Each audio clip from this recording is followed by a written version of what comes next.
Feet come together. The right leg goes up. The right knee comes in, taking that diversion again. But this time we slide back, like we did in that swan position, and the hips come down towards the ground.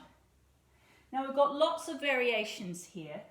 We can come down onto forearms. If you've got more flexibility, then you'll find that this shin is more parallel to the short edge of your mat. I don't have a huge amount of flexibility in my hips, so this is about where I'm comfortable being. I think the most important thing is to get a sense of balance in this posture. It feels a little bit like the last two poses that you've played with. You have the bias of the right knee out to the side, but you also have some qualities of swan in this pose. You could make little fists here and rest your forehead, or you can come down into this more sort of laid out pattern. It's entirely up to you. The thing to do here, I think, is to really avoid sloughing off to one side. Stay lifted. Take 2 more breaths. Now, coming into this pose is one thing. Getting out of it is entirely another. So an easy way that I've found to resolve that problem is to drop off to the hip side and swing the back leg all the way forward. As we take that back leg forward, position it on the mat, rock your weight forward onto the front leg, and then take the right leg and it can step back into a runner's lunge here on your mat. Both hands can press into the mat and you can step back with the left leg and coming back into downward facing dog so that you're in a position to repeat that little series of movements on the other leg. From the left groin then, raising the left leg and bringing the left knee into the chest and then taking it into that little diversion. This time the body weight slides back, and then you are in a position to choose where you want to rest your hands or indeed your head, depending on where you want to be. Here, there's frequently resistance in the hip area, the back of the buttock, or there's a sense of fullness in the groin. Take a few deep breaths in here and find, again, a balance, a similarity somehow between the last two things that we've done, the bird dog version and the swan version.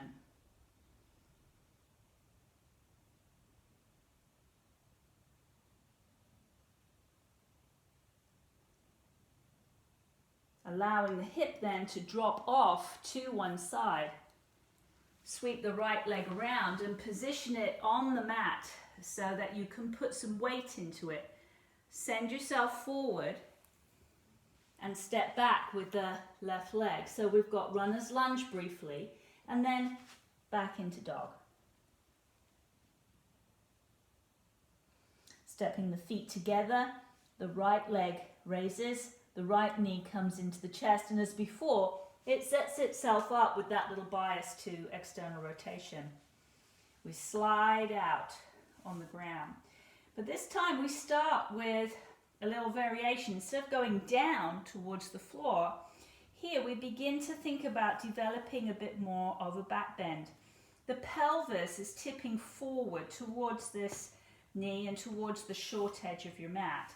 So here we need to lengthen the spine by gathering our awareness in the back and the front body and lifting through the crown of the head.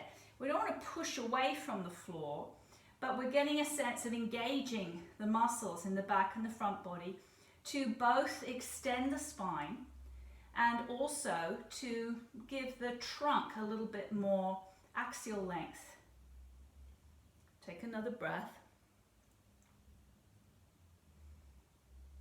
Again, to come out of that pattern, reduce the work in the back body, drop your weight to the right hip, bring the left leg around, rock onto it, step back, and then step back into dog.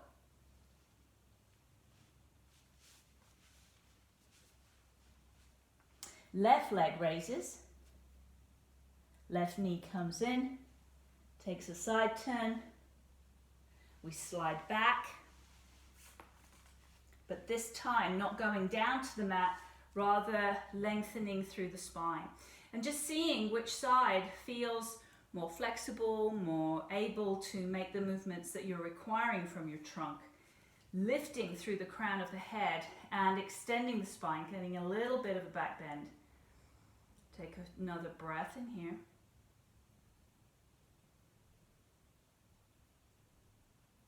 And then coming out in that same fashion, tip over.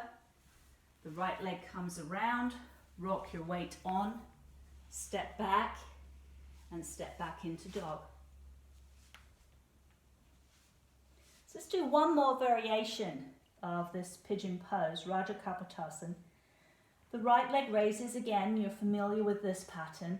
The knee comes in, we take the diversion, we slide back, we extend the spine, so we start to lift up through the crown, feel the back and the front body active. And then let's just see what happens if I ask you, can you bend your back knee in your mount? Can you take the foot up off of the floor? Take a few breaths. Last part of this is to, can you balance here? And just take this left hand and reach back towards your foot. So find some balance. Little challenge there, just kind of like swan. And then releasing, drop over, sweep the left leg forward, rock on, and step back, down dog. Last time to the left side, left leg raises, knee comes in, takes the diversion, slide back, find the length in your trunk, your front and back body working. And then can we bend this knee in much the same fashion?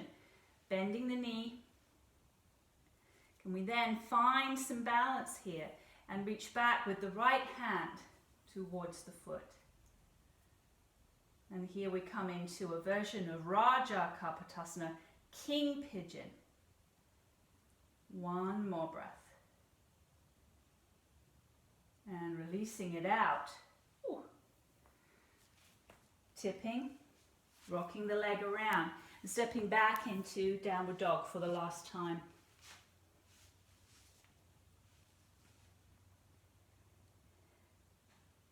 Dropping down, come to all fours just for a moment. Separate the knees and send your hips back towards your heels.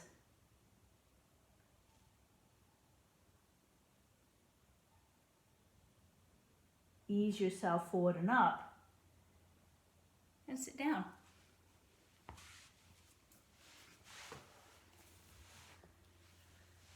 We played earlier with the asymmetry in the pelvis. So let's play a little bit with that. I'm going to finish with Janu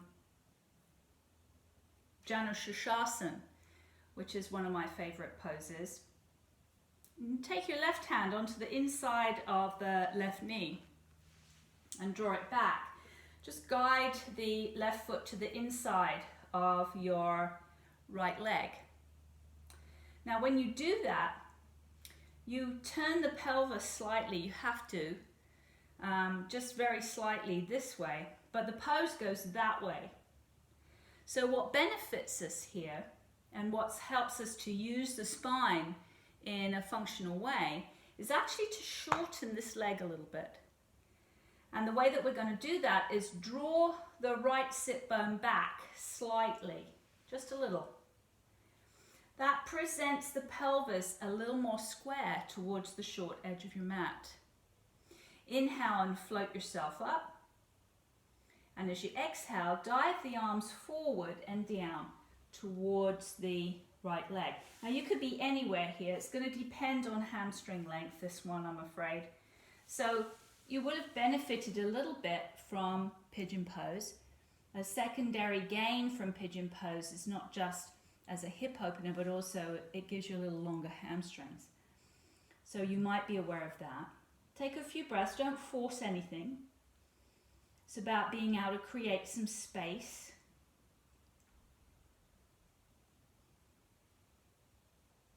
Let's roll it back, draw the navel back towards the spine. We'll sweep the arms up. And as you go down into the pose again, diving forward, I want you to turn a little bit towards the right side. So just move the navel towards the center line on your right leg. And you might reach forward with the left arm a little bit and maybe just look down to the right side. If you have more flexibility, then you can always move this left hand to the outside of the right knee and keep using this right hand to offer a little more rotation to the trunk. Don't force.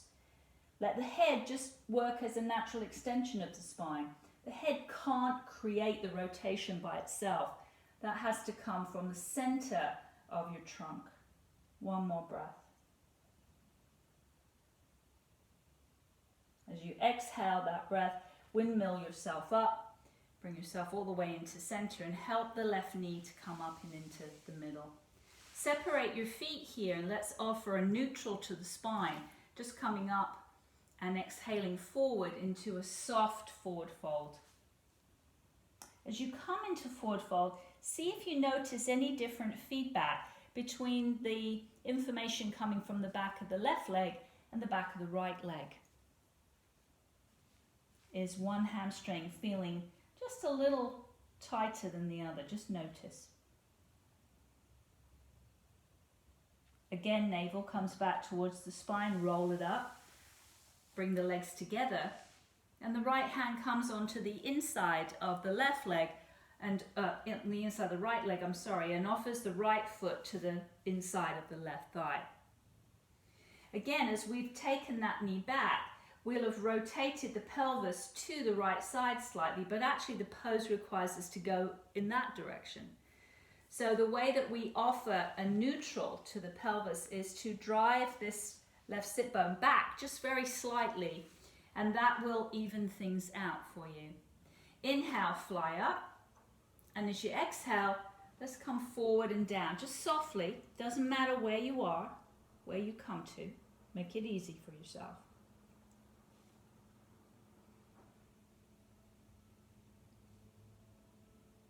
Draw the navel back towards the spine, float up, raise up, and as you exhale this time, you might enjoy a little bit more depth. Let's see.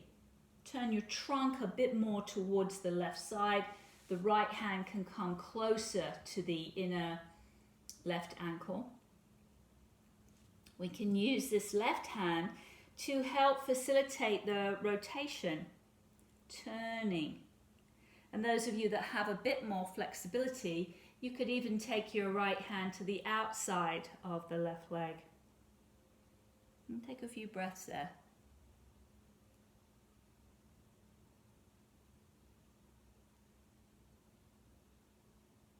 Windmill yourself up and help the right leg to come up into center.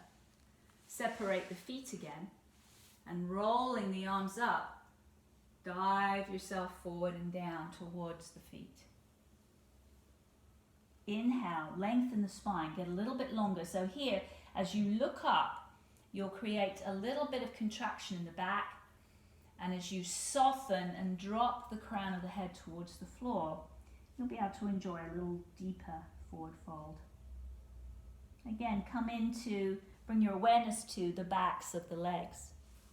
Now, which side is feeling tighter, or do things feel a little more even now? Pull the navel back towards the spine, roll it up, and join me on your back. I'm going to grab a blanket again. Now, as we come down to the floor this time, it may be a good idea to set your timer. because once we've done a few things on the ground here, we will segue into Shavasana.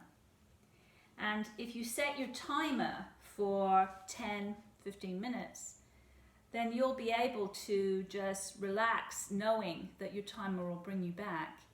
And if you take a little nap, that's just fine. Roll down. Separate the feet and come back into that pattern of arch and flatten, tipping the pelvis forward, rocking the pelvis back.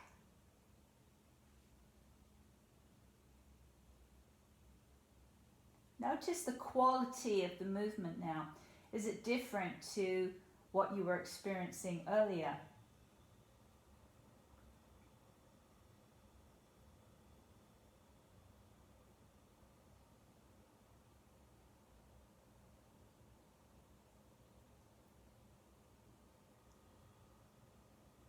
The next time that your back presses down into the ground, let that be the last time in the series. And just release it softly so it finds a neutral. Separate the feet and allow the knees again to rock and roll side to side. And once more, just paying attention to that knee which is moving towards the center of the mat, so that you have just a little tiny bit more effort in that knee moving down.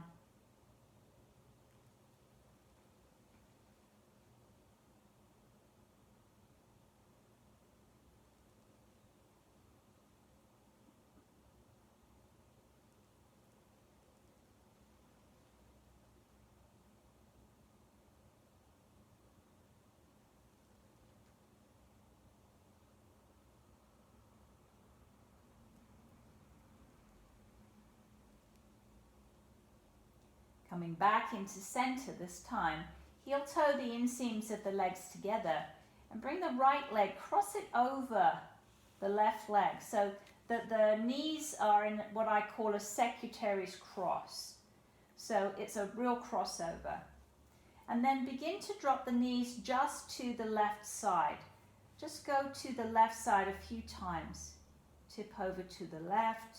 You don't have to touch the floor with the feet, though they might. And go again.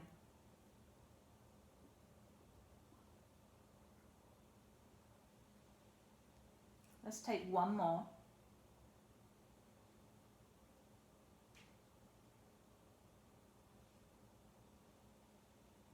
As you come into center this time, untangle the legs and let's go in the other direction. So left leg comes across right, and again it's a tight crossover, and the knees are going to go to the right side, tipping over and coming back. Let's do two more.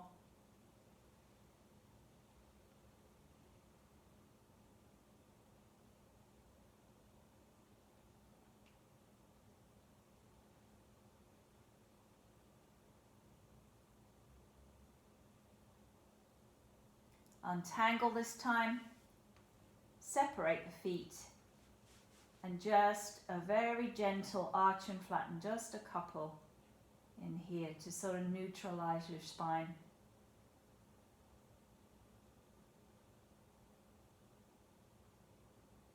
As you exhale the next breath, pressing the back down, release it gently and slide the legs out. And bring things around you that feel comfortable for Shavasana. Maybe you're going to cover yourself up with a blanket now. Maybe you're going to use a pillow underneath the backs of your knees. Have your phone handy so you can set the timer. I'm going to bring myself up into sitting so that I can guide you through a little relaxation.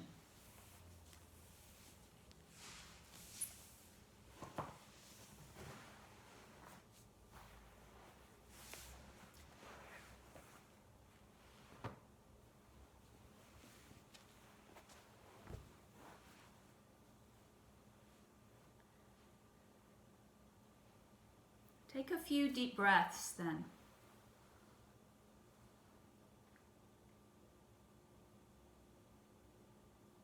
Feel yourself resting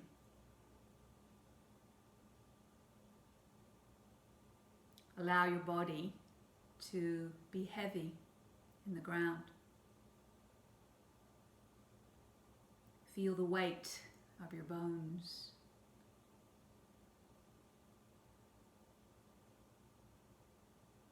Notice all of the areas that feel heavy in your body.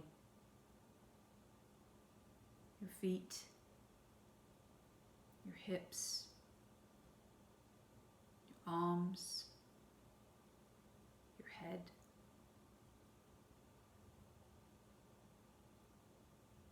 And now notice all of the areas that are away from the floor. Backs of the knees, your low back, maybe your wrists, maybe your neck. And see what you can do over the next few breaths to allow those little windows to diminish, to soften, as you deeply relax the backs of the knees.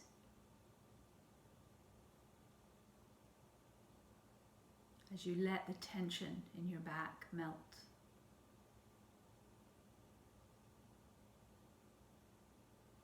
As you let go of the gripping and the holding in your hands and your wrists.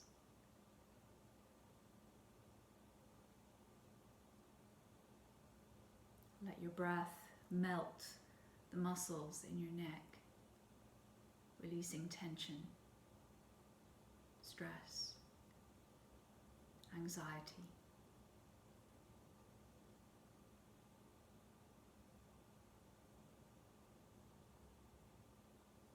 Find the rise and the fall of your breath, the in and the out of it, the simplicity of being, laying grounded, being here in this moment. For here, right now, all is well. In this suspended moment, all is well. And you can deeply, deeply relax. Let go and go. Let go and go.